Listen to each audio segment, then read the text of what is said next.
प्रधानमंत्री नरेंद्र मोदी पहुंच चुके हैं कनाडा। ये तस्वीरें आपको दिखा रहे हैं G7 शिखर सम्मेलन में प्रधानमंत्री नरेंद्र मोदी शिरकत करने के लिए पहुंचे हैं। मार्क कार्नी ने दरअसल प्रधानमंत्री को इनवाइट किया था। ये जो पूरा कार्यक्रम है वो कनाडा में हो रहा है इस बार G7 का पूरा कार्यक्रम, और यहाँ पर वैश्विक स्तर पर तमाम जो बड़े चेहरे, चाहे वो डोनाल्ड ट्रंप हो, चाहे वो इमैनुअल मैक्रोन हो, चाहे वो जॉर्जिया मेलोनी हो, सब यहाँ पर मौजूद है। पारंपरिक अंदाज में वहाँ पर स्वागत होता हुआ। और सबसे बड़ी बात है कि कनाडा का जब जिक्र होता है, हाल के दिनों में काफ़ी ज़्यादा रिश्ते भारत के साथ उतार चढ़ाव भरे नजर आए, खास तौर पर जब जस्टिन ट्रूडो वहाँ पर लीड कर रहे थे उस वक्त जो हालात बने।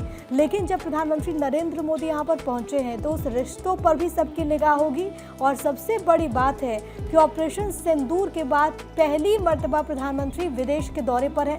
जैसा कि हमने आपको ये बताया था कि 5 दिन में 3 देशों को वो कवर करने वाले हैं। सबसे पहले इसके तहत वो साइप्रस बीते दिन पहुंचे थे। और देखिए, सबसे बड़ी बात है कि जब पीएम मोदी साइप्रस पहुंचते हैं, वहां का सर्वोच्च सम्मान पीएम मोदी को मिला। और इस वक्त उनकी कनाडा में मौजूदगी है। G7 के मंच पर प्रधानमंत्री क्या कुछ कहते हैं। प्रिया, सबसे खास बात ये भी है कि कनाडा के पीएम की भी वर्ल्ड लीडर्स के साथ ये पहली मीटिंग होने जा रही है। और सबसे खास बात इस वक्त ये भी है कि अगर आप कुछ पॉइंट्स में समझने की कोशिश करेंगे तो इस वक्त जो करंट सिचुएशन, अभी हम आपको कुछ तस्वीरें इससे पहले भी दिखा रहे थे, ईरान और इजराइल का संकट है, उधर ट्रंप की तरफ से जो टैरिफ को लेकर ऐलान किया गया है, इससे पहले भारत जैसे देशों से रिश्ता सुधारना, ये कई चैलेंजेस इस वक्त उनके सामने हैं जिन्हें उन्हें फेस भी करना है। और ऐसे में इस बार अगर आप एजेंडे की बात करते हैं G7 के, चूंकि प्रधानमंत्री इस वक्त पहुंच चुके हैं, तो वैश्विक सुरक्षा और कूटनीति को किस तरह से मजबूत करना है, इस पर फोकस रहने वाला है। अब प्रधानमंत्री पहुंचे और अब से कुछ ही देर बाद यहां पर देखिए, आपको यह भी बता दें कि वो G7 शिखर सम्मेलन में हिस्सा लेने जा रहे हैं।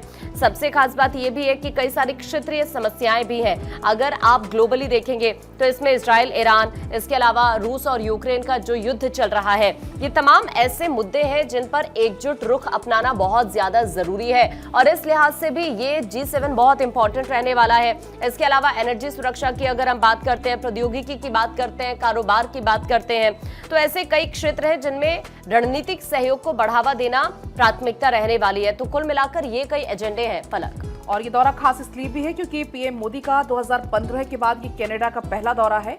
और इसी दौरान की तस्वीर आपकी टीवी स्क्रीन पर है। कनाडा के प्रधानमंत्री मार्क कार्नी के निमंत्रण पर G7 में पीएम हिस्सा ले रहे हैं और इसका आयोजन 2 दिन तक होगा, 16 और 17 जून, 2 दिन तक होना है। हालांकि भारत G7 का सदस्य तो नहीं है, लेकिन कनाडा के प्रधानमंत्री के निमंत्रण पर भारत आउटरीच पार्टनर के तौर पर समिट में शिरकत कर रहा है। और फिलहाल प्रधानमंत्री का स्वागत करते हुए तमाम ये जो तस्वीरें हैं वो निकलकर सामने आ रही हैं। और ये खास दौरा इसलिए है क्योंकि पीएम मोदी लगातार 6ठी बार G7 समिट में हिस्सा ले रहे हैं। पीएम मोदी इस दौरान समिट में शिरकत करने वाले नेताओं से मुलाकात करेंगे और इस दौरान कई सारी द्विपक्षीय बैठकें भी होंगी। तो समिट में तो शामिल होंगे ही, लेकिन साथ साथ ही द्विपक्षीय बैठकों का दौर भी अभी देखने को मिलेगा।